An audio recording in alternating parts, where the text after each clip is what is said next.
Well, you're going to have to excuse the sniffling, but still got a cold. But after getting up and listening to the Hoss USMC rant on the Wounded Warrior Project, I had to go check it out. And, of course, you have to listen to the interview. Now, some of this interview may seem surprising or normal, but for somebody that, like me, that has had, how would you say, experience with CEOs, you will find that I'm going to take it apart and show you where the CEO is beginning to, no good way to put it, but insert his foot in his mouth, or should we say lie. And anyway, I'll annotate in the video here. So let's give it a listen. Let's listen to what he has to say. Projection, I gather, from the 2013 budget, they're projecting $185 million in revenue. And joining us, $185 million in revenue. Now, in my more info below, you'll notice that I said it shows what percentage goes where in the company. Under 45%, well, almost 45% of every dollar you give these people goes to administrative costs, to payrolls, to upkeeping their fancy buildings and all like that. Executive salaries. Okay, the CEO makes over $300,000 a year just from the work he does with the Wounded Warrior, not including any other attorney work he does. So he's making over $300,000 from the Wounded Warrior project, and that's after all his expenses are deducted from it. So, he gets an expense accountant everywhere he travels and goes to parties with the big wigs. All that's paid for. So he's living the Ritz plus getting a salary. So keep that in mind. Mr. Nardizzi, thanks for joining us. Well, Tom, thanks for having me. I really appreciate you giving us the opportunity to come on, talk to you, and clear the air up on this a little bit. Absolutely. Okay if I call you Steve? Absolutely. Okay, good deal. If you will, and you obviously know the story, we had this exchange with your public relations director, Leslie Coleman, and that went public. We said, look, here's the deal. From my perspective, and I admit, I am obviously sensitive, having... Whoops. What did I do? Down accounts for gun companies because they don't want to deal with those kinds of companies. So we're kind of sensitive. So this is in a greater view. When I hear Wounded Warrior Project say, well, we won't do events or we won't do media with guns, not only am I sensitive to it, but it also left... I'll be doggone. I can't make the screen smaller without making it do that. Okay, there it goes. I'll fix it here in a minute. There we go. Constitution. We're an organization that helps warriors who are out there putting their lives on the line. And they do help. They help. Defending our freedom, and our freedom is based in a large part on our Constitution. So, of course, we support the Constitution. And, of course, as you said, we have a long history of working with the firearm industry, of having firearms, hunting, sporting-related activities surrounding us, whether they be fundraisers or program activities. So, of course, we have nothing against guns or firearms. We don't have a policy against it. And, in fact, I've done media before on NRA radio. So, no, we do not have a policy against involvement with firearms. Well, then, what happened? How did we get this message sent to us that says we don't do events or media that involves guns? And specifically, when I said, what's that all about? They said, well, alcohol and guns are often involved in suicides, and that's a problem for vets. And so we're going, what? Yeah, well, let me clear that up. Obviously, mistake. And obviously, if anyone's going to bear the fault of that mistake, it's me. We had, and I communicated to my staff, some branding guidelines and marketing guidelines for what we do with corporate sponsors a while back. And I obviously did a very bad job of communicating it. We had somebody from my PR department assume that policy applied to them. Or PR department, more salary. Just isn't the case. So unfortunately, you had a case where, as our organization's grown, as sophisticated as we've become, and certainly on the program side, as sophisticated as we become, we make mistakes like everyone else. Bureaucracy. Okay, so I'm looking at this. So I guess the question is, and I noticed that at least two things on your website changed this week about that. One subtle, one not so subtle. So what exactly is the policy right now? I noticed that you still have the deal where you say you don't co-brand, or I guess don't allow your logo to be used on firearms or knives. What's that? Yeah, it's actually, we have a broad range of products that we don't use for cause marketing. As you can imagine, I know you're a businessman, you do advertising, you have to get the best return on your value from your advertising. We're very much the same way when it comes to our fundraising. And unfortunately, we have limited resources we can put in fundraising because, quite frankly, we're supposed to be putting, and we do, the vast majority of our resources into expanding our program efforts. So when you have this, small group of people, and luckily we've been fortunate, most of the American public wants to get behind our cause. They want to support the wounded, but we have to be, a little particular in then who we work with based on how much funds it's going to raise, so that we have the most left over to put into our programs. And that's one of the areas, if you look at firearms, where the cause marketing wasn't getting the return. However, lots of other fundraisers involving firearms have been terrific, and we continue those. And certainly, you look at on the program side, we've got over 100, just this year alone, over 100 hunting expeditions that we've sponsored and supported. Sounds good so far. Here it comes. And engage with their fellow wounded and get some therapeutic value out of it. And when you say this small group of people, you do know that 90 million Americans own guns, right? No, I meant on our staff that deal with cause marketing. We have a very small group of people that focus on that. Okay. I've seen these shows he's talking about. When a veteran likes to go hunting, they will support the veteran to go hunting. I've seen it on one of those TV shows, those hunting TV shows where you got the vets out there in the wheelchairs and took them out to go hunting and stuff. Cool. That was great. But they don't go out and advertise that in their media. They don't say, "Hey, look what we've done." Here. The only place they mention stuff like that is on the NRA site. They don't allow, like if I was Ruger. Well, here, let's go ahead and listen some more. Wait just a second. He's fixing to insert his foot in his mouth. But I do find things that say we won't do anything with firearms companies. So to me, that doesn't add up. This whole ROI deal, co-branding doesn't cost money; it makes money.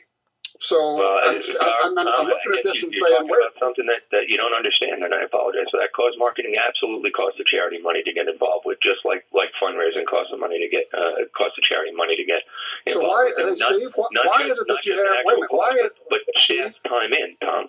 Why is it that you, of all these things you're talking about as ROI, why is it that in your website you specifically say? And by the way, you changed the wording this week from firearms companies to call them weapon companies. What was that all about? Well, actually, I didn't actually take a good look at firearm versus weapon, but yeah, I would say that weapons in general have not gotten us a good ROI. But again, neither has. Why not just really an instance? We had to actually, and if you go back and look at look at our last year's fundraising activity, and this year, last year, you're going to see a lot of cycling fundraisers. This year, you're not going to see a lot of cycling fundraisers. And again, nothing against cycling, Tom. Any more than we have anything against firearms. Do you understand though? I'm looking at your website, and you spell out only two, and you say we specifically won't touch firearms. You don't say anything about. We won't touch people we want industries that don't give us a good ROI. No, that's not what this is about. This is, we don't do firearms. Now, tell me this isn't because you're worried about being associated with firearms. Tom, if I was worried about being associated with firearms, I couldn't wear my own logo. I don't know if you've taken a look at our logo. I was going to mention your logo. You got a rifle in there. Carrying another on. Lawyer double talk here, buddy. Hand is a rifle. And the anti-gun people use a gun in their logo. They just put a big circle through it with a gun.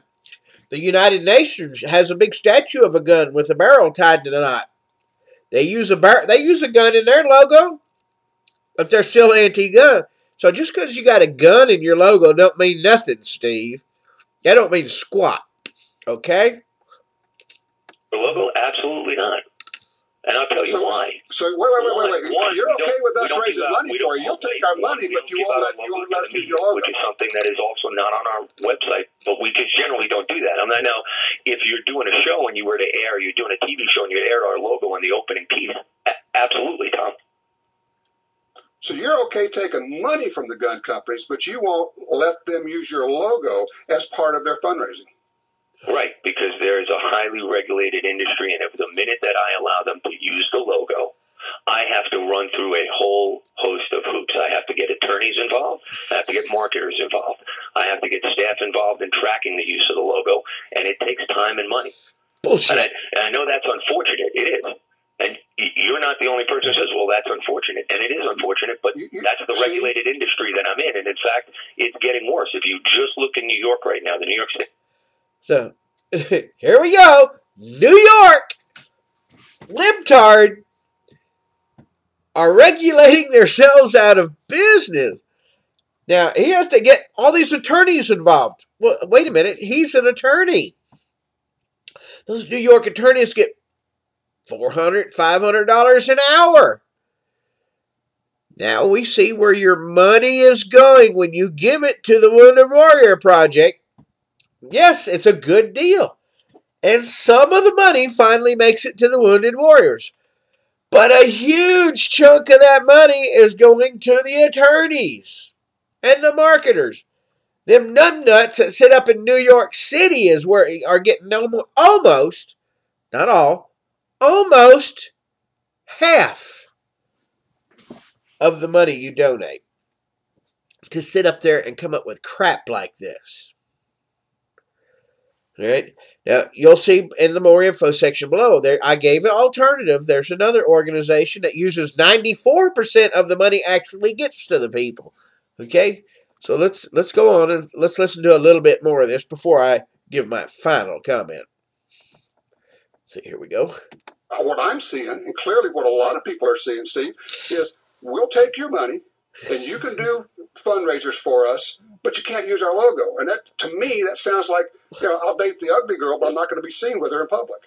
Pretty much it. I'm on your show right now, so clearly it's not like I'm not going to be. And I wonder why that is. This is on the flip side of that. So let me get this straight. Unless there's something of value to you in terms of use of my logo, right? You don't want to give money to help the wounded? Is that what I'm hearing? I know that's not the position of most gun manufacturers. In fact, we've been supported by gun manufacturers who write us a check-in. There we go. There's the liberal thinking right there. There's the attorney thinking. Well, yeah, okay. Look, if I'm Ruger, I want to put, you buy this Mini 14 and 5% of the purchase of this rifle goes to the Wounded Warrior Project. And it's got the Wounded Warrior logo on the rifle, showing this is a special edition. In other words, you have paid extra money for this rifle for 5% of the rifle's cost to go to the Wounded Warrior Project. No, you can't do that. That's costing, he's saying that costs the Wounded Warrior Project money. See, that is a lie, because the manufacturer pays for the logo. All they're doing is letting them use a logo of some of our soldiers. See, this is, if I was a soldier, well, I was veteran, but I wasn't combat vet, okay? I would be offended. I would be offended by this. Steve, I bet, I did, when I read in his bio, he was never in the military. So we've got somebody here that's in their liberal thinking, well, I'm going to start an organization to help these people, and I'm going to make money off of it at the same time. They call it a non-profit, but everybody's getting a salary, and nice salaries too. So everybody, and being that this is a liberal thing, it turns into a bureaucracy where there's huge amounts of people that sit around and don't do nothing. Look at their board of directors. Huge board of directors. Now, all of them get salaries. Right? And I didn't look at board of directors' salaries, but even so, it's a salary. It's not like, what is it, Salvation Army or anything like that, where it's volunteer organization. You know, if they used more volunteers, they would probably could get, you know, well over cut their stuff down to 20% to administrative courses and get rid of some of the frills and stuff. But nope. Okay, let's listen to a little bit more here. He's going to insert his foot even further. The wounded, because I can't get a value out of the use of your logo. No, you know, it's more of a case of, you know, really, Steve, it's more of a case of the Wounded Warrior Project specifically holding us up and saying, these are people we will not associate with. We're not going to let these people use our logo. That's what I'm hearing. I have banners at hunting events. How is it possible that you're suggesting that we won't associate our logo with firearms? And again, our logo that has a rifle in it, you're suggesting that we won't associate it with firearms. And that's what's inconceivable to me, Tom. I tell you what. It's inconceivable because you ain't got a... that will co-brand with you, that will raise money for you. Can they use your logo? Tom, I get inquiries from that all the time. I'll tell them the same thing that I would tell a cycling manufacturer if they came to us right now. I got limited resources. I have only so many cross-marketing opportunities that I can take advantage of, and I wish I could take more. And I wish the field was less regulated right now. But regulated. If they want to do so it's the government supporting us, absolutely. How about if I tell you what, I got a better all the time. It's our proud supporter logo. And how about if we event they want to do, bring them to me tomorrow. You're concerned with the cost. How about if we say we'll cover the cost of it? Can we never use the logo? The cost of it, I just want to be clear. You're going to hire attorneys. You're going to hire staff members to track it, to follow on the use of the logo. Afterwards, you're going to have accountants to count the amount of funds that come in. That's the cost involved in this, Tom. I don't think you realize that. And I'll give you a piece of advice for myself. I can't give you legal advice, but I'd suggest you consult an attorney, because if you're involved in 501c3s that aren't following the rules that we're following, they're probably going to get themselves at some point in trouble with the regulators. Yeah, and we've got specialist attorneys, Steve. Don't hold that. We've got specialist attorneys who do this. We do this. We've got the good attorneys. They know this business. Look, I appreciate you being willing to come on. I don't, you know, it certainly wasn't voluntarily. I get it. The pressure is there. I understand it. I think we all figured out where we are with this thing. People can draw their own conclusion. I've drawn mine. I'm sure the wounded. Okay. That is a perfect example of CEO trying to double talk his way out of stuff. I worked for a CEO of Celadon Freight Lines, and I got him on a radio show, and he stuck his foot in his mouth too. That's why CEOs hate to get on shows. But this one was an attorney. So what I'm saying is, if you're given to the Wounded Warrior Project, good for you. Oh, another thing, they're getting their media printed up in China. So they'll send you a thing back, made in China. Yeah, for the Wounded Warrior Project. Isn't that an insult? Okay, but let's get off of that. If you're given to the Wounded Warrior Project, a portion of your money is going to a good cause. But just remember, it's not all your money. If you want a larger proportion of your money to actually get to the Wounded Warriors, I suggest you check out Marine Parents or Parents Marines. Anyway, they used to be for Marines only, but now they are for all services. And like I said, the links to all this information is down below in the more info section. So, yeah, Wounded Warrior Project. Open mouth, insert foot.